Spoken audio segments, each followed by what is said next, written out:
This episode of Super Legit brought to you by Tom Selleck, the Kaiser Permanente Physical Therapy Department, and a sincere hope that bodily fluids don't make you squeamish.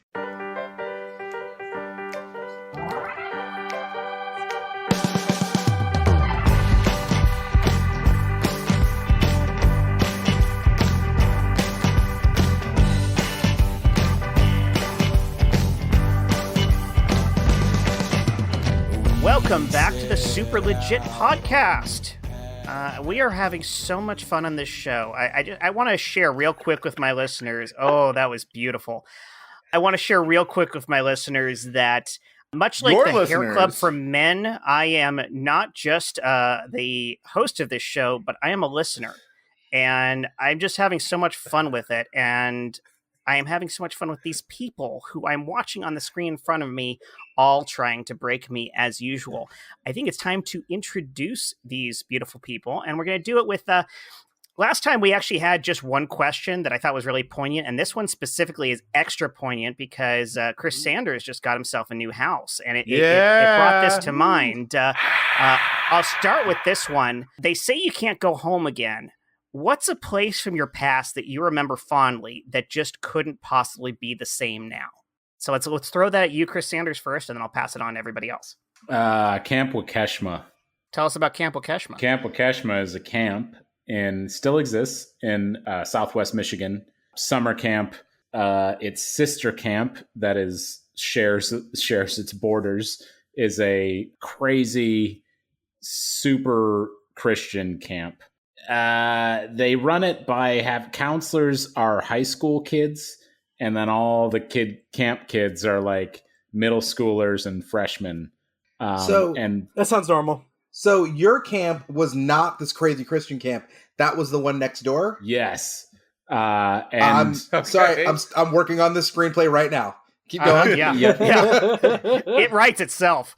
Some sequels. I think. They would do everything they can. The counselors would do everything they could to scare the shit out of the middle schoolers, mostly middle schoolers that were in the camp. You were divided into two age groups.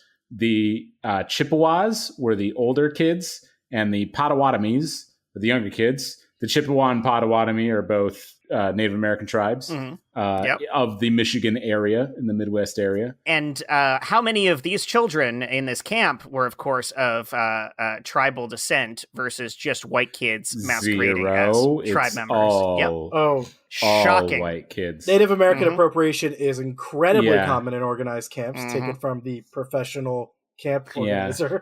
And then the culminating, depending on which camp you did, because they have different ones. Like I know there's a co-ed one. There's there's just different themes for your however long you stay, and then you do various activities while you're there. Like I did archery and sailing, and sailing. It was on a lake. It's on a lake, little sailboats.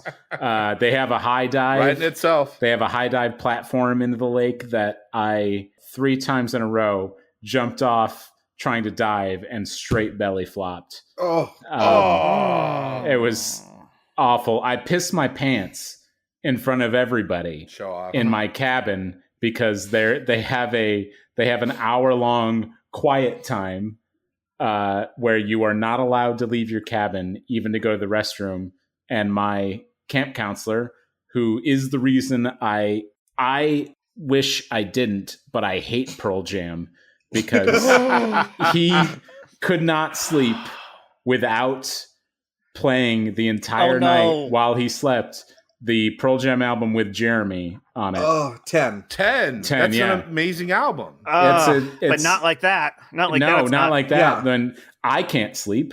I didn't get to sleep. And then when I had to pee halfway through this quiet time, I was like, can I please go to the bathroom? No, it's quiet time. Jeremy Spoken was in the background. Don't laugh at that. That's not funny. I stood back and was like, I can hold it. And at the camp with me in the same cabin is my brother and his best friend Robbie at the time, who had my fucking back. Like they're both almost Chippewas. Okay, they're both. Some would say they were better men, like a year and a half older. Nice. Yeah, they were. every like 5 minutes, I went back and asked him, I really need to, I got to go bad. He wouldn't let me. About 5 minutes before the quiet time ended. Sure. I couldn't hold it anymore. And it just started coming out. And it was an even flow. I'm just shaking my head, but no. And my brother and Robbie, they looked at me with pride almost. It wasn't it was like they were alive. They were fully in support of me and hated this dude. But it all leads to the end of your week in camp or 2 weeks. They do the Battle of Bunker Hill, which is the Chippewas on one side and the Potawatomis on the other. And you all run at each other. And in the first round, everybody gets a cup of water, and you toss water on everybody. And then the second round, everybody gets a cup of flour. Sure. And you toss flour, and then you count, how many wounded you have to see who wins. It always ends up in a tie, mysteriously. But the Chippewas have all likely been there before, and they know that flour is super dry. And if you just shoot it right in somebody's mouth, it fucking sucks. So if you're a Potawatomi, you just get a mouthful of flour, dry ass flour, and you can't breathe because you just ran full speed screaming across a field. Now, was it all guys or was there a daughter? No, there was not a daughter. Really? I went to I didn't do the co-ed. I did the all boys. Oh, it was an all boys camp? Well, it depends. That's what I said. It depends on which part of the summer you go. So like the weeks. I'm going to jump in here. The weeks I went was all boys. There's co-ed too. This question was someplace that it wouldn't be the same if you went back to it. We're so far away from it's absolutely not the same. I thought that was going to be like a positive thing, but it really sounds like this was a pretty negative experience. I wouldn't feel like negative. I couldn't go back there because now I'm this military trained badass. And all these people that wronged me, I'd fuck them up. Well, but those people are gone now. It's a fucking summer camp. Wait, you killed them already? Yes. Wow. Oh, wow. That took a turn. Those people are gone now. I'm just picturing what a badass you would be at that, like, throwing flower game now. Like, with all the might of the U.S. military in your training, like... Well, because we spend so much time training with flour and water. I just mean, like, your, ability to stay quiet, your ability to, move quickly, your agility, your physical prowess is much stronger than hopefully that of a Potawatomi. And by that, I do not mean the native tribe. By that, I mean the children. Yeah, but at this point, you're talking about these are like 13-year-old boys, and I'm nearly a 40-year-old man with a replaced knee. So, they are way more agile. Cybernetics, yes, cybernetics. Yeah, we got it. Jeez. Well, he's more machine now than man. Moving along from the yellow bedwetter, Michael Heiman. Since you also have camp experience, not that you should tie it to this, but let's ask you the same thing next. What's a place you can't go home again for? It's funny. Well, Sanders, I have a very similar story to the one you told about the peeing your pants. Peeing your pants? Yeah, it's a little worse. Is this our show's theme now? It's funny because he used to torture a kid while listening to Jeremy. It's fantastic. It's weird. I mean, I also have another quick one about peeing my pants, but basically I did it to impress a girl in 3rd grade. What? Okay, yeah, we don't. I'm sorry, Michael. We're just going to hold on your story. Cut to that. We're just Cut going to that. back. I want to hear all of Sanders' urinating stories. Yes. Let's just get them all out. This is a Sanders remastered episode. Go. What happened? Tank. All right, I'll make it very fast. 3rd grade. This is the youngest fetish story I've ever heard about. Let's just have a consistent stream of these stories. 3rd grade, we had to take it was state aptitude test day, which I forget what it's called in Michigan, but I finished the test first in my class, but the teacher had set it up where like you're not allowed to get up. I'm sorry to interrupt real quick, Chris. Hey, Jett, can you cut this audio so that way we don't wind up getting sued by the famously litigious Pearl Jam? Thanks. Cut his mic. I'm sorry, Cut Chris. his mic. Cut him off. Cut his mic. Arms raised in a V. Chris, please you were continue your story, Chris. The dead lay in pools of maroon below. The only way you could guarantee us getting sued is if you started singing Metallica. Yeah, that'll do it. Yes. He's gonna do it. He shut up real fast. He's gonna do it. He knows that's legit because nothing else matters. That's super legit. Anyways, Michigan aptitude, state aptitude test day, 3rd grade. I finished the test first, and I really had to pee, so it kind of convinced me to move faster. Anyways, finished test, handed in, asked the teacher if I can go to the bathroom. No one can get out of their seat until everyone's done with the test. Go sit down. Uh-oh. So after lots of contemplating, as a 3rd grader, I was like, well, she said no one can get up. So, all right, I can't ask her again. And the deductive reasoning led me to that once I couldn't hold it anymore, that I was like, okay, got to let it go. So I did. And I made a puddle in the seat under me. And then everyone finished their test. And the teacher asked me to walk around and pick up everybody's test. Oh, my God. Just the worst. And I had to try to disguise it. And nobody said anything. So I think I did. Or at least now looking back, I think she knew that's why because you could smell it. Yeah, that's why she made me get up and pick up everyone's tests. What a monster. It was like she was the master of puppets. Yeah, I get it. Boss. Yeah. But because none of the classmates said anything, that gave me the confidence that I fucking pulled it off. So then after school, get to the babysitter's house, who the babysitter, her daughter was in my grade. Her name was Margot. And we straight up after school, we would watch Animaniacs and Tailspin, all that shit. Sort of. I had a crush on Margot, and I had to let her know. I had to brag about that I pissed my pants, and nobody noticed. And then were you like, oh, are you still wearing these pissy pants at the moment you're telling her this story? Yeah, well, they were dry at that point. That's fine because nothing else matters. So, Heiman, please distract us from this. Remember, Josh, we respect you. We respect you, Josh. That's what the silence is. I know. I'm just letting it fly now.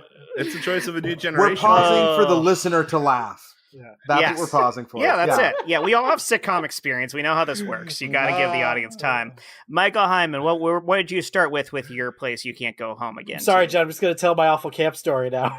Great. All right. It's done. It's damaged. Chris, was that a YMCA camp? No. Okay. YMCA camps are super common.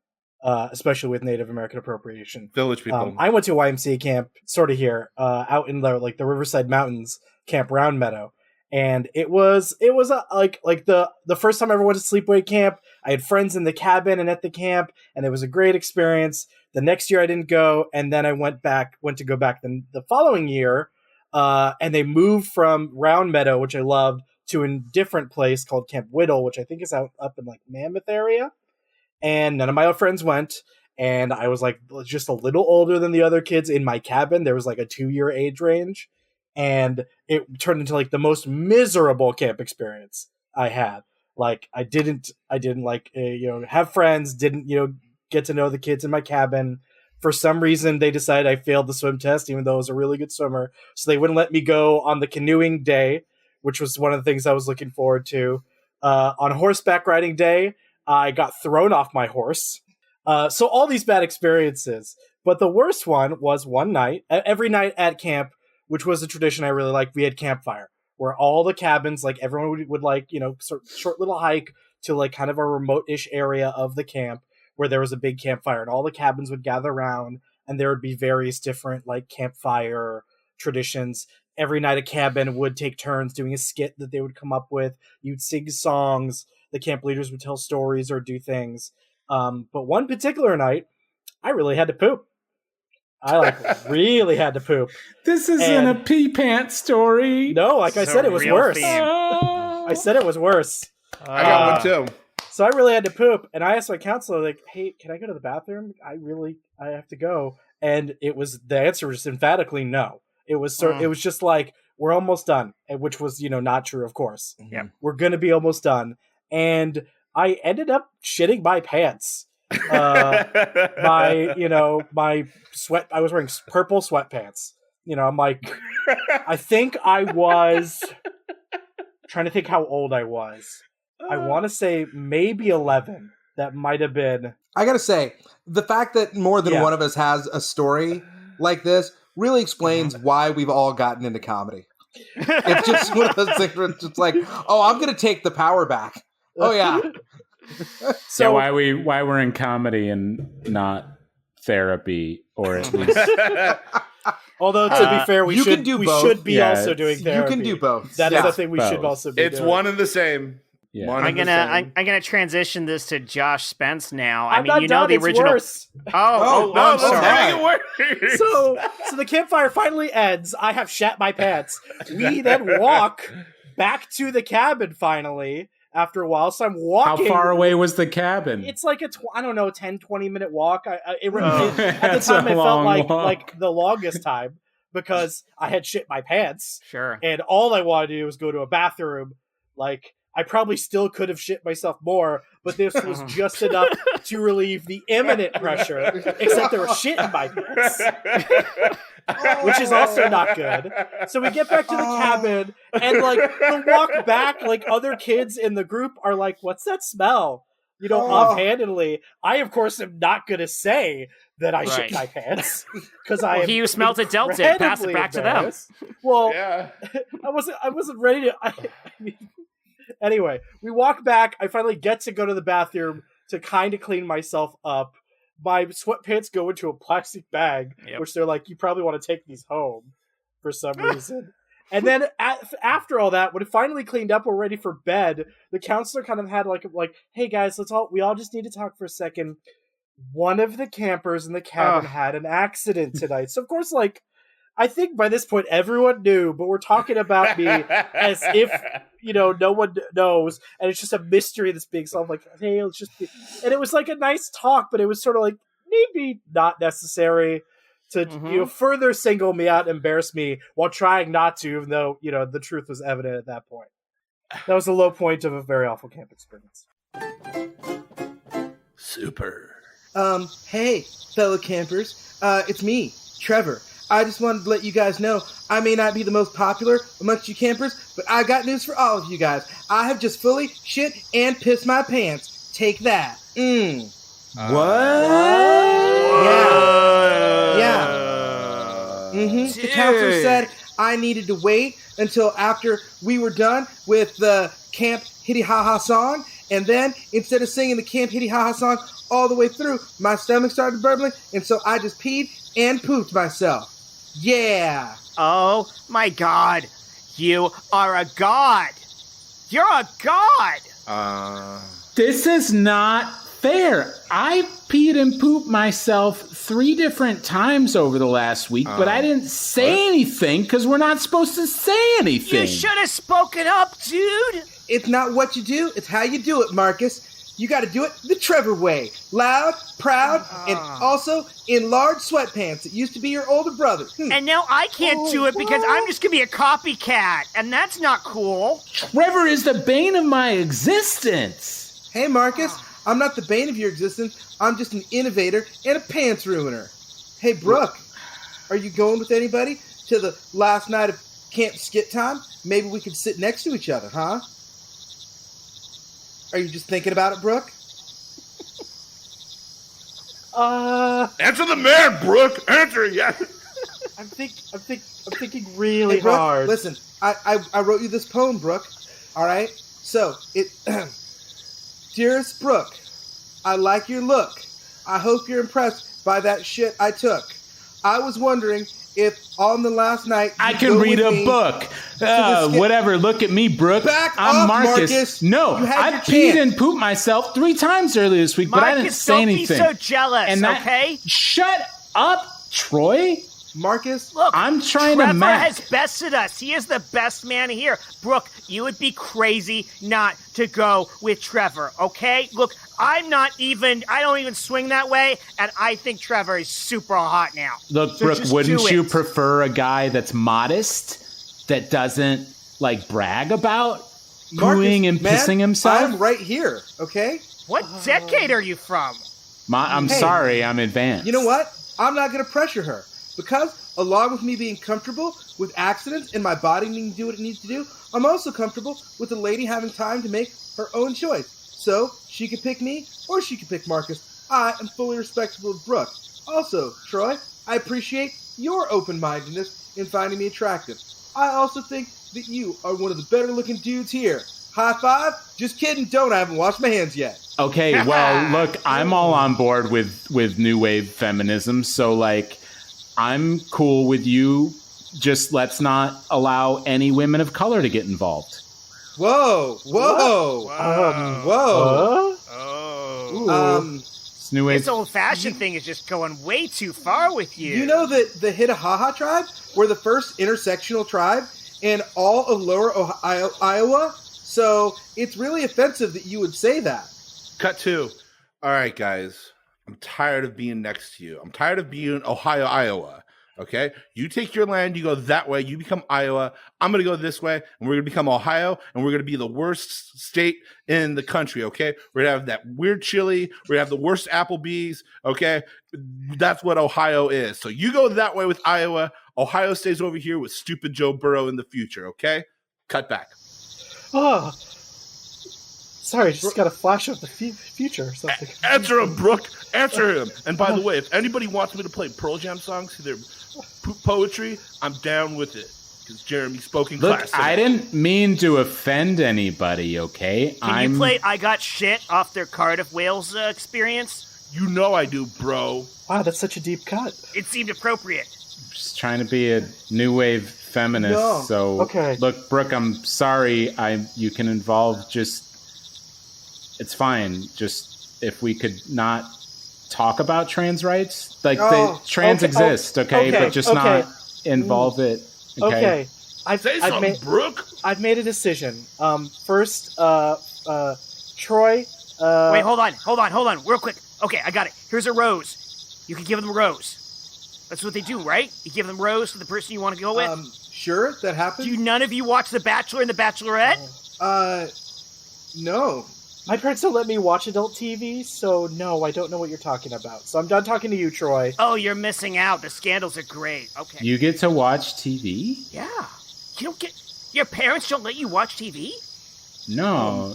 They Man, just Marcus, this explains a lot. force feed me Gloria Steinem novels or literature. I have to understand Okay. tablature Writings. from Pearl Jam's Cardiff of Wales CD.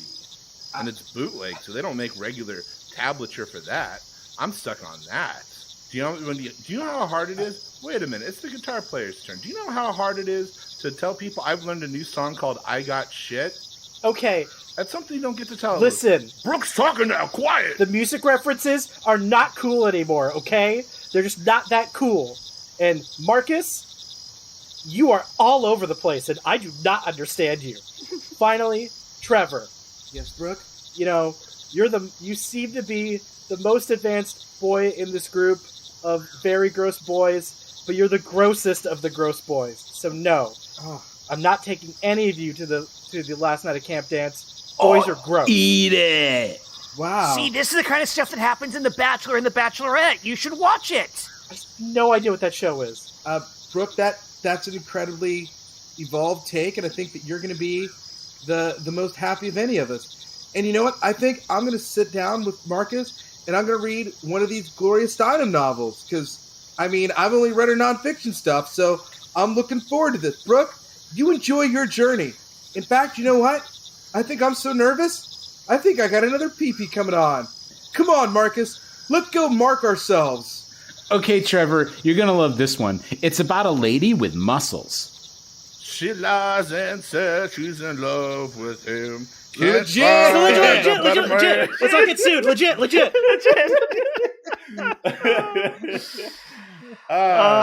Josh So, Spence. Josh, you Yeah. know we're not making any money on this podcast right now. I know. Literally, Okay, because every time Josh speaks, we have And we lost never will. money tonight. yeah, because I mean, if you keep singing songs, we're gonna have to get Sanders to sell that nice new house it is to pay for 1/10 of the lawsuit. I haven't seen a paycheck in months. It is ridiculous. Is it too early for reverse mortgage, Sanders? Yes, because I think the way that works You're is not elderly. yeah, you have to have I obviously have no idea how reverse mortgage works. I rent. you have to have a shitload of equity in your place, and then basically it's them buying your house. They're buying your equity from you. You're just You have to be retirement age because they have to have a limited number of years that they're paying you back. My mother You had a have to reverse mortgage, so assume I'm that you're familiar. going to die soon. yep. Yes, that's the accurate version. Does that mean Tom Selleck is going to die? Trust me, because Tom Selleck told me that if a reverse mortgage was trying to take advantage of seniors, he wouldn't be there. Yeah.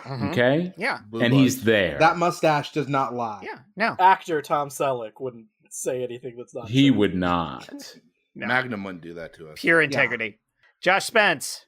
Yeah, I can bring up. Back to intros. Yes. What's your what's I got to know. I have a story about shitting. I mean, I have a feeling that this is going to segue completely away from. Please. Yeah, of course, Oh, it's good. not about my Please, question. please. It's about shitting. Please, Go for so Please, let's hear the I- shitting story. I had just got out of high school, and Whoa. I had applied to Magic Mountain and got hired.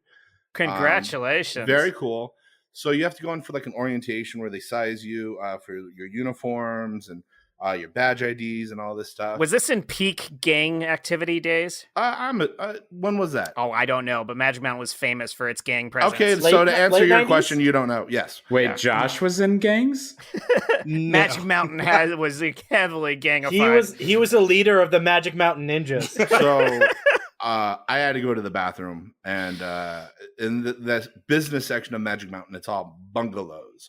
So they said orientations for 4 hours. You can't leave. Once you're in line, you just have to go. If you leave, you have to redo your orientation. And I'm not doing another 4 hours of orientation. So I'm holding it in. I'm prairie dogging it the whole time. Just beads of sweat, but I'm just muscling it through. Everything's going good. I finish. I get out. It's like, all right, cool. Got to find a bathroom. Get nervous. Running around, which you shouldn't do if you got to go. And at one point, it's happening, man. So I'm looking at all the bungalows around me. Nobody's in the bungalow, so I drop trow. Just it was a torpedo, just all over the place. It was horrible. Wait. Yes. You are running around. You kind of Looking for a bathroom. You're glossing over. I was hoping there was like a trash can to shit in. Yeah, no but trash can to shit in. you're glossing over some pretty important specifics. Yep. You're hit running me, all yeah. around. Where were you when you dropped In trow? the theme park? And yeah, where in the theme I was park? in the business section of Magic Mountain. So there's Magic Mountain, the amusement park, and then there's the like corporate Oh, area. I thought the I thought corporate that area. was like a metaphor business section. Yeah. I thought business was in the back and the party was in the front. I thought that was like where the most roller coasters are. No, I'm in the mullet section of Magic Mountain, and there's like a country. Magic Mountain sounds like a place that's all mullet section. Yeah. So the parking lot there is like a county unto its own, and then the very back. Unless you're watching the step-by-step intro, and then This the is not parking about lot you. This is about the my ocean. poop.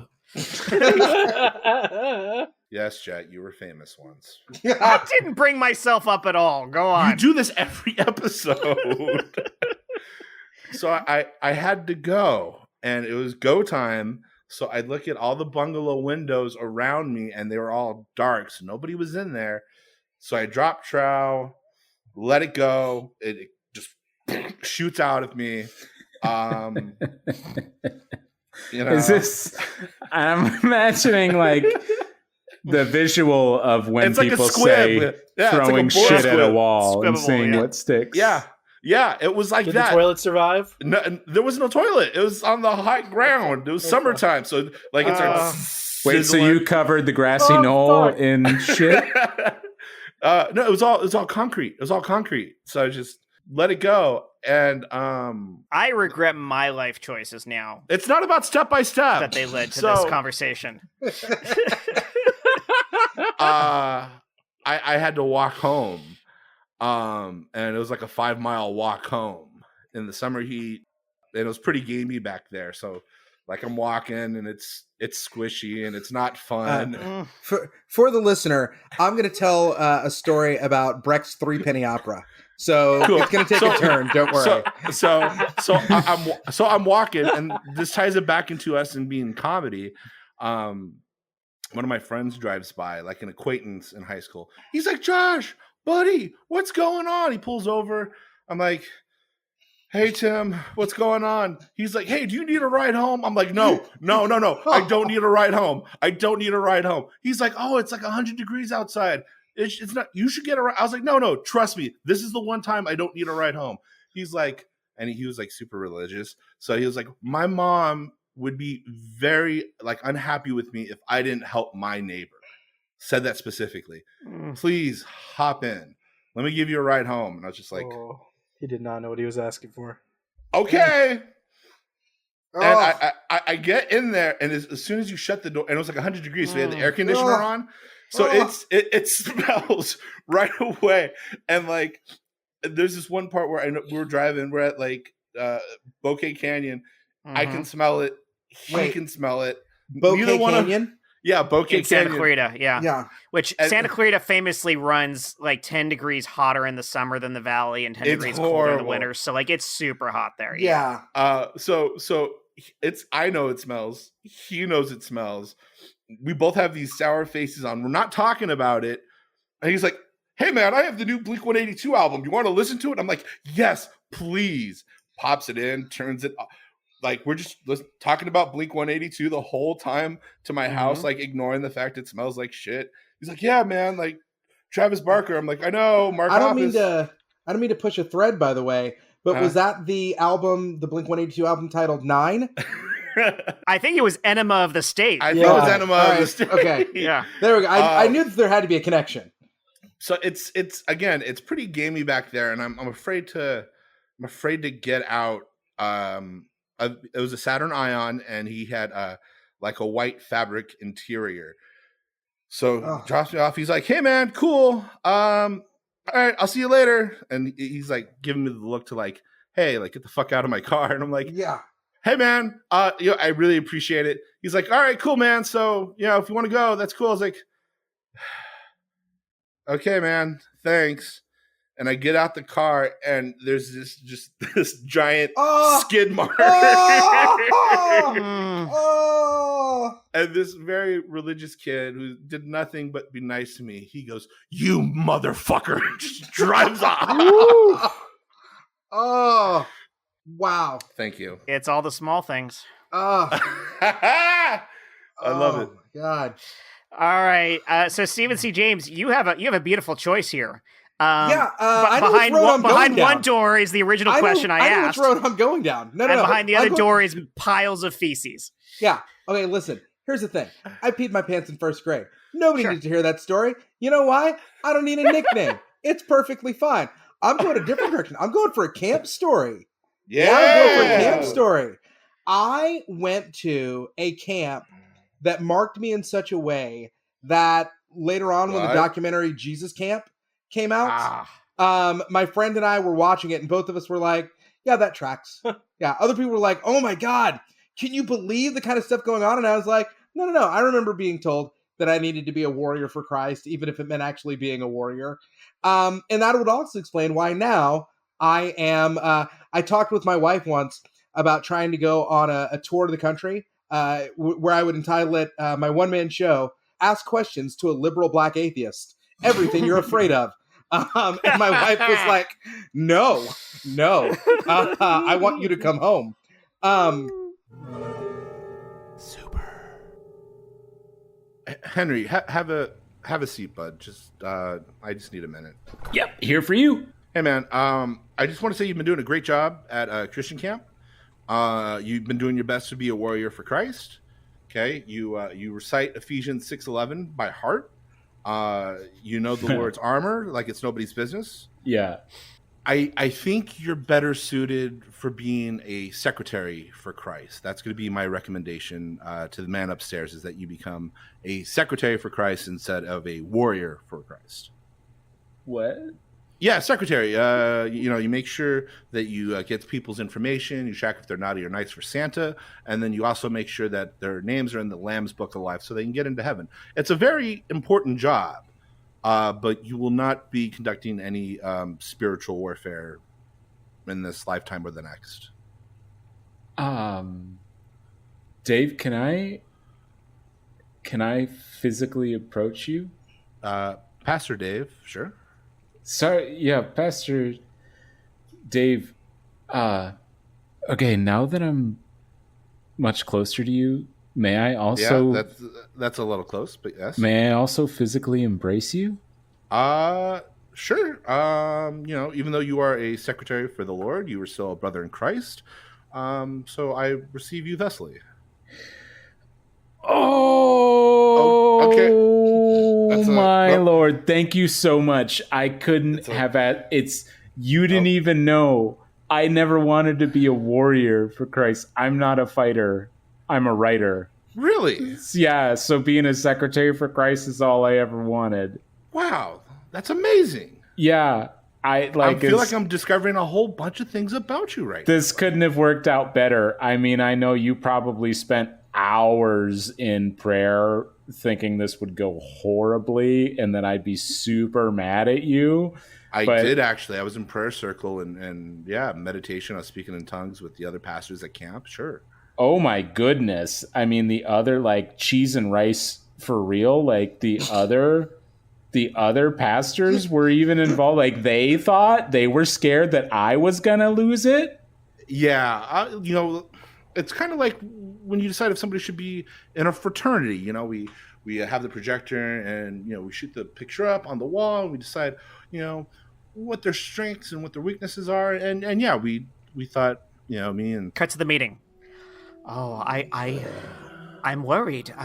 He's such a big, strong boy. Right? I don't know. He doesn't say warrior in his heart to me.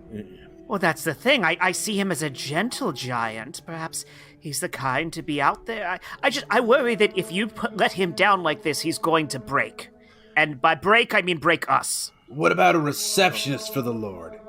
See, that's what I'm thinking about. Yeah. I know he has a 6'8" frame and 3% body fat, but he also has the 256 words per minute. And that's amazing. Oh. As much as I like the 3% body fat on a guy, don't get me wrong, very attractive to see. That's almost a supernatural typing speed. Are we worried that he could be possessed with a demon of typing? Or it could be the Holy Spirit of QWERTY. You never know. It could be either way. Yes, you're right. It's a hard one. Maybe not receptionist. Maybe this guy's going to be our congregation's first secretary for Christ. Guys, I think we have it. Do you think he'll take it well? I'm still worried. I don't know, man. Timothy 3:12 has been on my mind a lot lately, and that's, I'm going to let him down with the Ephesians 6:11. We're all, very familiar with Timothy 3:12. Gentlemen, maybe we're missing an Pastor opportunity. Jenkins, where have you been this whole time? You've been quiet. It's just I've been ruminating. You've been waiting for the right moment to say something. Absorbing the absorbing gospel of the Lord here. What about marinating in the love of Christ? Yes. Yes, marinating. What if? What's so funny about that? I just want to get out my thing here so that you can bring it to him. It seems like it. What about Pastor Jenkins? Always waiting for the right line to say at the end. Are you going to tell us something about Malachi 3:6 or maybe I'm absolutely John not. 3:16? Definitely not doing that. Because last time you came in with Austin 3:16 and opened up a can of whoop ass and everybody was silent to show their respect as usual. Okay. Listen, you're going from the unofficial books here. They're not supposed to know that. Keep that on the down low. But what I was going to say, what about a stenographer for Christ? Oh, that's good. That's good. Hey, Pastor, I got a quick question for you. Earlier when you mentioned Timothy 3:12, I got to say, was that first or second Timothy? Because there's two Timothys, and it's been boiling in my brain. Does he mean that a deacon must be faithful to his wife and manage his children and his household? Because, that's kind of you managing this guy. Or is it, second, where it's, all that will live godly in Christ, Jesus Christ will suffer persecution? And I'm just trying to figure out, which, it's the first or second Timothy. It's ever since you said it. I've been, right there, and I didn't want to interrupt, because, okay. Cut back. Pastor Dave, I can't imagine the whole meeting with all the pastors. Was Pastor Jenkins there? Pastor Jenkins was there, and he's just, the thing about Pastor Jenkins, he's such a topper. He waits for his moment, and he waits for like the right thing to say at the very end. Like, that's what I was wondering. Did he take forever to really say nothing at all? He said nothing at all. Can I confide in you for a minute? It's like, you know what? I made such. Thank you for letting me. I mean, I am a secretary for Christ, so like, I just need to know all your secrets. See, that's the thing. You said secretary. Let me share with you what happened. I had laid such good groundwork dropping Ephesians 6:11, and by the way, it was 1 Timothy 3:12 because we're in Henrietta, Texas, so it's the King James version and not the New International version. Oh yeah, 1 Timothy 2:12. A deacon must be faithful to his wife and must manage his children and his household well. Thank you. So everybody's on this secretary tip, and then here comes Jenkins. But what is 1 Timothy? What does a deacon being faithful to his wife and managing his children's household well have to do with me being a secretary? Because I see that in you. That's the steps. You go from secretary to head secretary to junior pastor to senior pastor to pastor.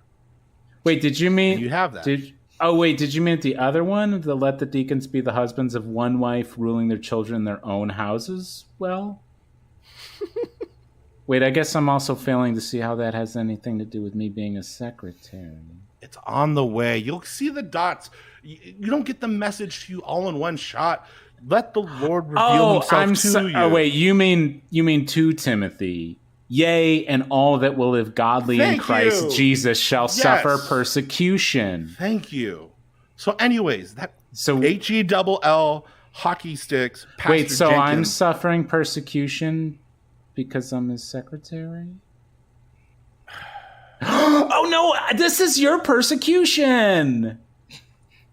I'm persecuting you. Oh my goodness. Cheese and rice. I figured it out. Pastor Dave, I'm so sorry for questioning your godliness. You're so, everything. Thank you. That's all I've been trying to say. Legit. Yeah, it's almost like if you write a book long enough, you can make it mean anything you want. Mm-hmm, yeah. Mm-hmm. Jett, do you have any poop stories? No, well, I was not done with camp yet. Halfway through that story. Yeah, right, I was not done with camp yet. Oh my God. I want to hear the rest of this. So now's the time for our ad. Oh, okay, let's go. No, go Steven. Go Steven. I was joking. This camp was so super religious.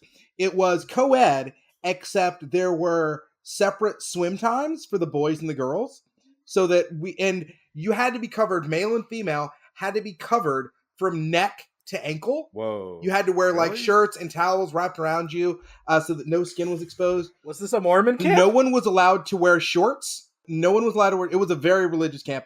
There was a 6-inch rule. You could not be closer than 6 inches from someone of the opposite sex. And this camp, and leave room for Jesus. This is something that I found out very recently. So this camp was Independent Baptist. Now I knew at the time that the Independent Baptists had split from the Southern Baptists for being too liberal, because the Southern Baptists wanted to let their women wear pants. But it turns out that the Southern Baptists split from the other Baptists before that, because the Southern Baptists wanted to say, listen, a person can still be a pastor and own slaves. So I found out that I was going to a church camp that was run by the people who the racists weren't sexist enough for. So this was like every week or summer. And then like that year, like my year that I remember the most, we won the overall camp award because I came in third place in the Preacher Boy contest. And that was enough points to put us over the top, which is you had to be like a teen preacher and you had to prep like a lesson and deliver like a mini 10-minute sermon. And basically it was drama and improv. That's all I was doing. I was like, let me get a suggestion of a book of the Bible. James, great. Let's go. And third place. Yeah, nailed it. Nice. Yeah, we. Let's hear that poop story, Jett. Oh, jeez. Okay. But before all we right. get to that poop story, let's actually get an ad Yes, let's leave him hanging. Yep. from one of our big label sponsors. Sorry, that racists weren't sexist enough for. Michael Heiman, I think you've got an ad queued up for us. Let's do let's have hear who an you ad. got us this time. Oh, yeah, it's usually come later. Or we can take it back and do this the way that Josh wants to do this. Oh. I don't know what you're talking about. What does Josh want? Josh doesn't want anything. He just wanted to follow. All right. But... Yes. Okay. Let's do this the usual way then. Hey, Stephen C. James. Before we get to mine, let's leave this on a cliffhanger with an ad from you. I think you've got something ready for us. Yeah, sure. I sure do. Let me go ahead and pop that tape in. Hello. Are you perhaps someone who spent the last 9 months talking about how everything in this pandemic is a complete hoax and no one should believe anything that's happening? Well, now you might be going through what's been happening with a lot of those same folks. Suddenly, you've got a fever. You've lost your taste of smell, and you think that's it. You've got coronavirus. Well, fortunately for you, we have the thing that you need. Is it a vaccine? No. Is it an advanced treatment? No. It's our new formula, Novid, brought to you the makers of Kohide. All of this is so that way you can pretend you don't have anything wrong with you. It doesn't cure your symptoms, it just masks them from others. Don't worry, you don't have to wear an actual mask. It just masks them from others. It lets you keep up the appearance of not believing what's going on right in front of your eyes and pretending everything's fine, despite the deaths of 200,000 of your fellow Americans. Are you perhaps a highly ranked Republican official who's still trying to hang on to your position despite the people now knowing that you don't care about anybody? Well, that's fine. You can just use Novid. Are you worried because suddenly your news show might get canceled once people find out that you've been lying to them for the sake of appetizers? That's perfectly fine. You can try Novid. Are you a racist and somehow sexist female basketball partial owner who's desiring to hold on to your seat in Congress despite the fact that you are completely morally bankrupt and also named Kelly Loeffler? It's fine. You can try Novid. It'll hide those symptoms just like you want. Because remember, if there's anything you're good at, it's hiding the truth. Perhaps your father is the kind of person who's giving you the same relationship that his father gave him. One completely devoid of love. It's fine. You can have Novid, and then you can make jokes in the middle of a pandemic about cleaning your guns because you got no soul and you got coronavirus. Novid. Available now at your local whites-only drugstore. So you guys ever do like a Hallelujah night instead of Halloween night? Where you just listen to the song Hallelujah? No. It's so By David Gray. Do you go Jeff Buckley and then Rufus Wainwright? Yeah, I'd go with the Jeff Buckley Hallelujah. There you go with David Gray. And then you back all the way up to Leonard Cohen? Yeah, there we go. Yes. Yeah. Mm-hmm. No, so the church I used to go to, it was a born-again Christian church, and what they would do instead of Halloween night, they would have a Hallelujah night. Oh. And you would play games like Shout at the Devil, where like you yell at the devil and then the devil like deflates, and then they would give you candy. Or like there's another game called like Running with the Devil, where like it was like the pistol game, where like it was like the horses in the water pistol game, but one of them was like the devil. Both of those metal songs? Yeah. Isn't Shout at the Devil? That's like a whole Motley Crue album, right? You have to appreciate the irony of this. Yes, I'm being forced to go to the this. devil. Yeah, okay. That's Van Halen. Yeah. Shout. Yeah. Keep going, Mike. You had it. No, it's done. Yep, that's as much as we're Get going to do. it.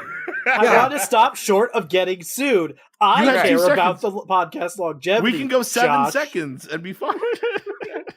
Maybe I don't want to risk cutting it close. Yeah. Panama! Oh, now it's a Now music back to reference Jett podcast. shitting himself. Yeah, we're not. This podcast does not end until we get a Jett shitting himself story. You know what? I kind of wish we did the supple dumps ad on this episode. No, they would be forced. Right. This was not planned. It was not. This episode did not start with the plan of talking about shitting ourselves. Oh God, no! This started with the plan of talking about wholesome memories of childhood experiences. Much like people shitting themselves, this happened organically. Right, listeners. If you rewind this podcast, you'll clearly hear Jett going, "Hey guys, when was the first time you shit your pants in public?" That was the question I remember. So with that said, Jett. I was racking my brains on this when I realized this is actually one of those great examples of adulthood and how it all comes full circle. It's one of these things of there's a certain point in your life where you think you're done with poop being an important part of your life. It's like, when you're a kid, it's like this big thing that, it comes up in all these wrong ways, like we're talking about here, of shitting yourself in terrible situations. And then at some point you assume, okay, cool, now it's under control. But then one thing that happens is you have kids of your own, and now poop's a part of your life constantly. You have pets, poop's a part of your life constantly. And then as you get older, like weird things happen that you would never expect that make poop a part of your life. For me, the thing, and this was happening during the earlier days not to brag, but poop is still a part of my life. Like I poop generally daily. Sure. Ooh. But you don't necessarily have to think that much about it. Well, mines have been more solid. Pardon us, Professor Poo Poo. Yeah. I don't let a day go by without pooping. But for me, a few years ago, I was having a problem that was like, it was super embarrassing. I was trying to figure out what the hell's going on, which tell us now. Which could be described best as fecal incontinence. Or even Yikes. better that thing you hear about in every single joke about medication side effects on television, anal leakage, which is the worst thing. But basically what it comes down to is the classic skid marks in your underwear. But like it was unpleasant and awkward and at the wrong fucking times. And like we were co-running at that time. When are the right times? Sorry, you said it the wrong times. It's a fair question. Absolutely. Okay. I don't think there are any right times, but this was like all the time. Okay. And especially like toward the end of the day. It's like we were co-running a theater at that time. We were helping run Revolution Theater. Shout out to that, because that's a great thing to tie to this story. Thanks for catching us in the specific dates too. Now I know exactly when this was happening. Walking a half mile to it would get incredibly physically uncomfortable. I used to have to carry wet wipes with me, and I'm like, what the hell is wrong with me? What's the problem? So I contact my doctor, and because that's a really comfortable conversation. But of course, that's what you can do with the doctor. You tell them the honest stuff, and he gives me a few possibilities of what it could be. But we'll go ahead and we'll take run a few tests. Eventually, I end up at a specialist. I get a flexible sigmoidoscopy. A poop specialist. Yes, a gastroenterologist. A proctologist? Yeah. Oh. No. Very different. That's different, a doctor of the butt. There are doctors of poop. Yeah. But this was there are poop transplants. I went through like several specialists where I had That's real. I saw that stuff. That's real. We'll talk about it after. A flexible sigmoidoscopy done, which was one of the most uncomfortable experiences in the world. Say that one more time. A what? A flexible sigmoidoscopy. Holy cow! That was incredibly unpleasant. There was another set of tests where they literally they shoved a balloon up there and inflated it, and I had to squeeze it, and they were testing the strength of it. And the point, the annoying thing in this is every one of these tests, which are just insanely unpleasant, is each one result is you're fine. All of your muscle strength is great. Everything's responding perfectly. We have no idea what's going on. And your muscle strength was fine? Yes, muscle strength was perfect. Yes. How much does your butt bench press? 150. I don't know on what scale though. Impressive. I don't know if that's pounds, if that's super. What in the Lord's name? Sigmoid? Sigmoid? Yes. Flexible sigmoidoscopy. Get your butt over here right now. What is it? What is it now? What did I do? Is that the way you talk to your father? Oh, it is in this house. Yes, you yell at me. You rule me around like this. You set me up for these sorts of things. You want me to rat myself out, and I'm not doing it, Dad.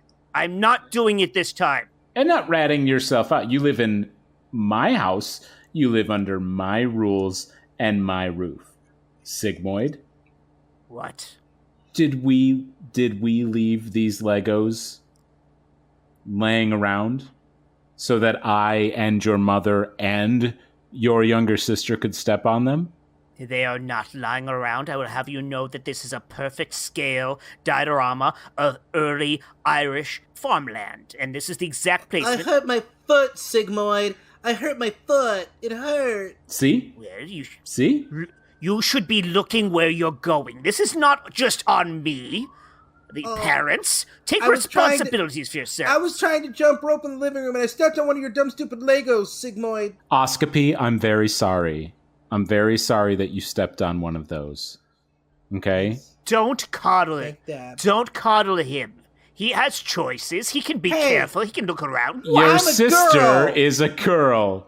Sigmoid. That's mean. How dare you? This is not funny, Sigmoid. I haven't developed yet. You and your friends are always making fun of me because I've got an atypical body. But I'm proud of my atypical body. And I know we didn't help it by naming her Oscopy, okay? That's a very ambiguous name, right? I think you should be more aware of your gender as you grow up and pay attention, Gender's and a maybe one day construct. you'll decide that this is not the gender that was assigned to you at birth. What do you know, Sigmoid? Up your butt. Well, Cut to a garage jam session. All right, man. So, like, I wanted to have the name of the band be something called, like, Anal Leakage. But you're telling me we should go in, like, more of a Van Halen approach where it's named after somebody? And you're saying it should be named after you? this is what I'm saying. Yeah, I feel like it's a rockin' name. Well, you better have, like, a really weird, like, name. What is it? It's Sigmoid. And if you know what? We'll get my little sister in here. We'll combine her with mine, and we'll talk about just how much range this band has, and we'll be flexible Sigmoidoscopy. Hi, I play a mean tambourine. Shut up. You shut up. Why don't you go climb up somebody's butt? God, you guys are like the Van Halen brothers. Jeez. Oh, Sigmoid. See, I said you people mistake you for a boy. Hey, Mom? Yes, Mom? I want to see. Are you bothering your brother at his band play date? No, I'm in the band. Yeah, we need her. We need her, at least for the namesake, okay? Oh, okay, my mistake. Do you all want cucumber sandwiches? Oh, yes, please. I'd love one, Mommy. Yes, please. Can I have two? Salt and paprika, please. Here, I'll just put the tray down, and I'll go get some nice fresh lemonade for you all. No, don't leave yet. Can you cut the corners off it? But I'll also have the salt and paprika as well. But take the crust. There's off, no actually. crusts already. Look, there's just little cucumber sandwiches and pure white bread with cream cheese, and no crusts. Just nice and soft. Yeah, what kind of Philistine do you think our mom is? Can we do it without the cream cheese? It's starting to have an effect on my bowels. Of course, I'll come back with just plain cucumbers. You know what? I won't even cut one up. I'll just bring you a cucumber that you could just snack on at your leisure. Yeah, up your butt, Sigmund. Snack on it up your butt. I'm sorry. Did you say leisure? I did. That's what I said. Hey, our mom's from the Midwest. Don't be a dick. Okay. She's a treasure. Cut to the kitchen. Are those annoying children done with my garage yet? I have things to do. Honey, they're having a band play day. You have to let them explore their artistic pursuits. They're seriously shitting all over my garage. Cut back to the band play date. Have you... Wait, what's that on the floor? What? I don't know. What? I'm not I sure. don't know. This is You don't- our garage. You'd It's think just a we'd spot. know, but I don't see. It's just a spot. I'm gonna ignore that. Second Hey guys, question. I'm gonna say we should start playing really, really loud because our parents are both inside the house all by themselves, and there's never not kids in the house, so they might be having, intimate adult time. You know what I mean? So let's start the music going. I'm gonna start banging my tambourine because I don't want to hear our dad, banging mom's tambourine. Cut to the kitchen. If you wanted to spread that cream cheese a little harder. I'll spread it all over that cucumber. Cut back.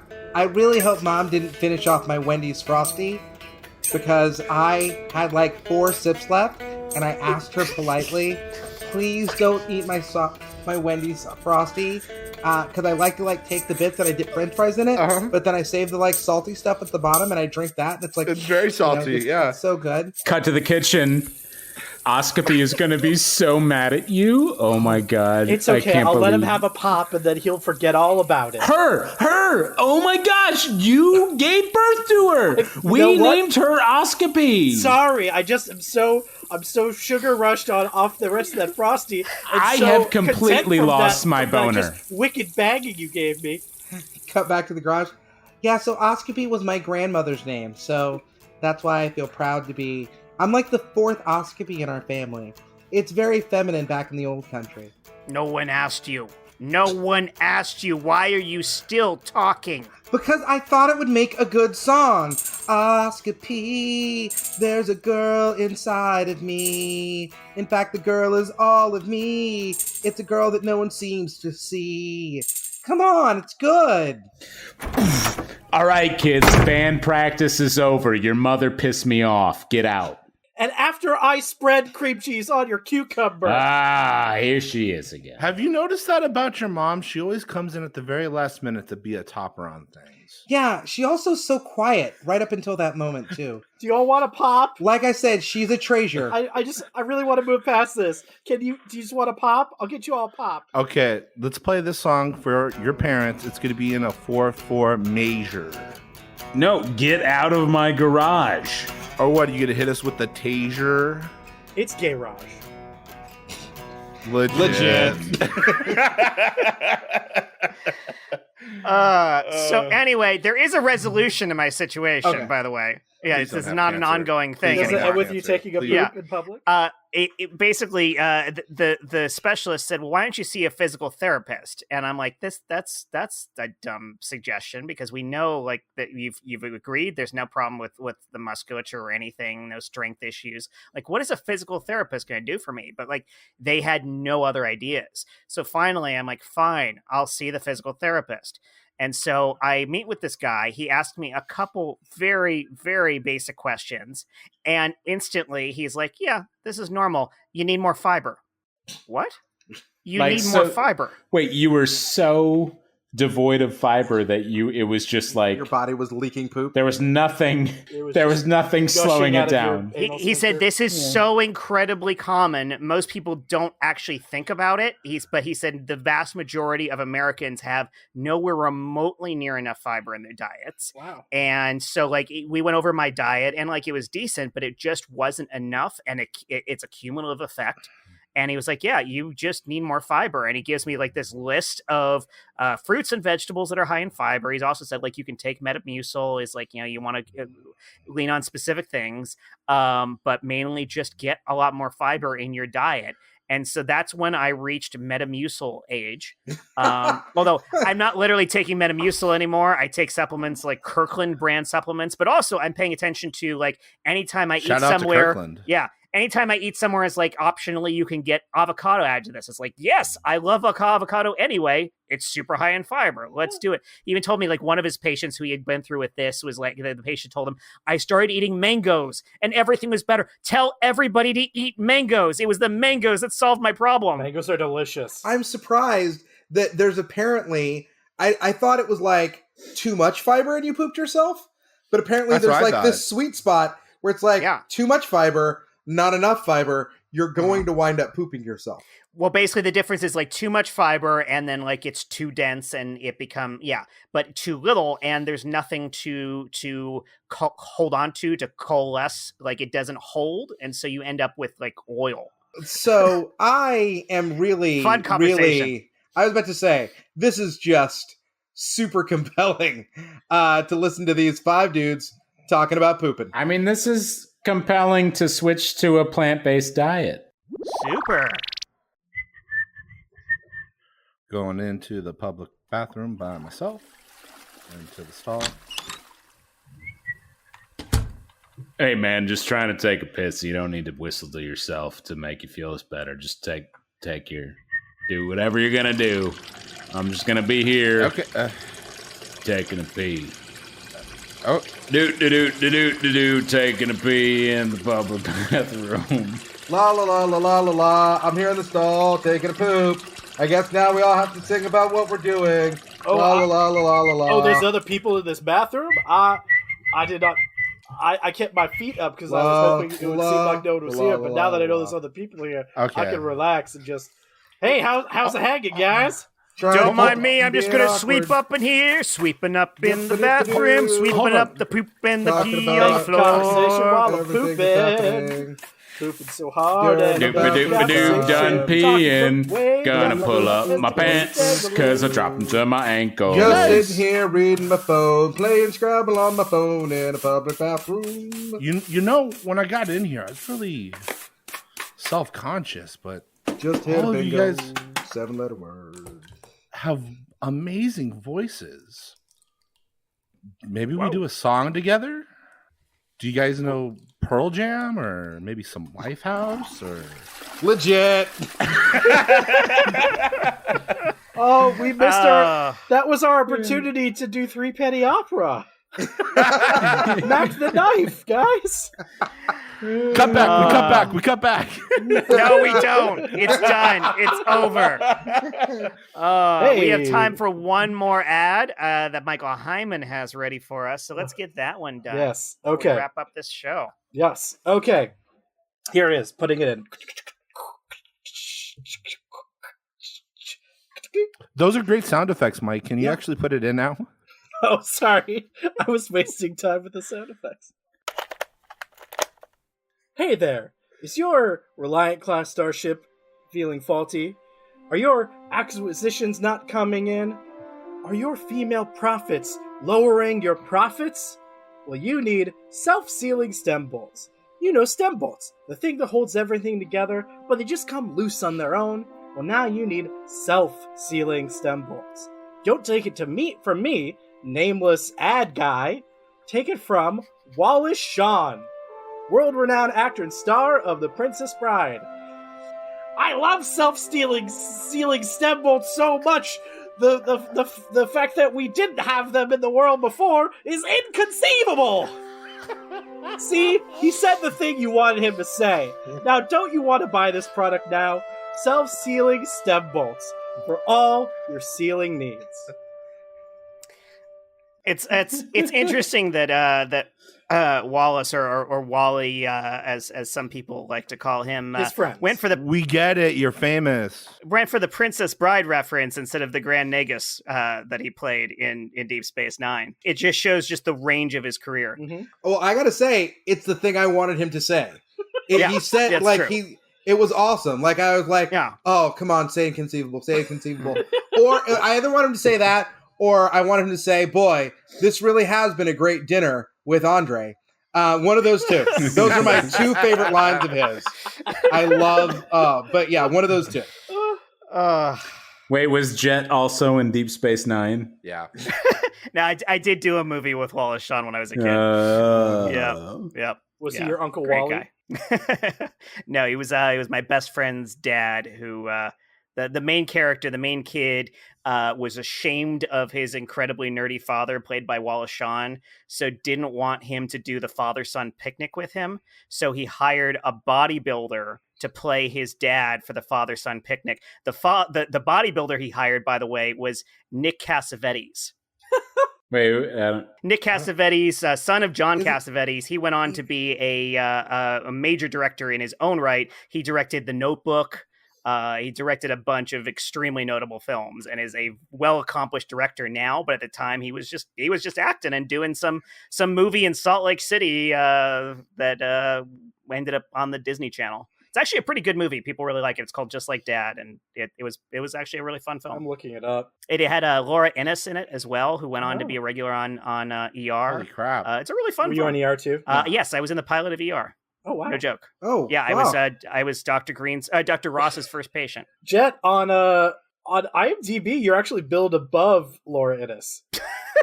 Okay. Right where you Yeah. should be. You're fourth billed on IMDb for this movie.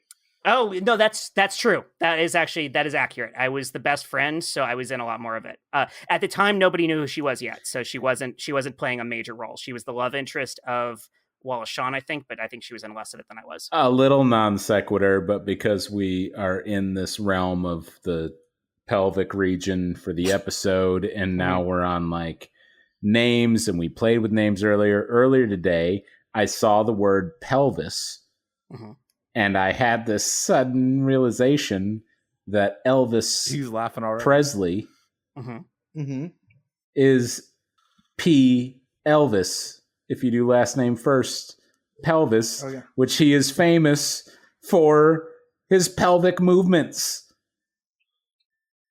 Oh, see, that's Wait, did Josh say that? Because we all took a nice, respectful Josh. I think that. on that deep respect for Chris Sanders, it's Was time this to on wrap up our purpose? show. Was this on purpose? We respect you, man. Oh, A lot of respect. all right. I want to thank Pelvis. some of my favorite people in the world for doing this. I podcast deserve with every me. respect. P. Elvis. That's what it sounds like, guys. Is that what that sounds like when I do it? That's what that sounds like. Now you know. You know. I'm so, you know what? I'm glad we did this intervention. I'm so sorry. That was Look, I'm literally all shook up because of this. because of this. I'll be a better man. Speaking of music, check out our musician Matt Walker, who did the intro and outro music. You can find his website in the show notes. He's got a lot more songs than that, and they're all fantastic. You can subscribe to us if you haven't already. I don't know how you're listening to this if you didn't, but please subscribe to us on whatever service you've got. Leave us a review and tell your friends about us. If you enjoyed it, tell your friends. If you didn't enjoy it, tell your enemies. Yeah, Saint Anger. But tell people. Tell people to listen to our podcast. And just tell people to up their fiber content, too.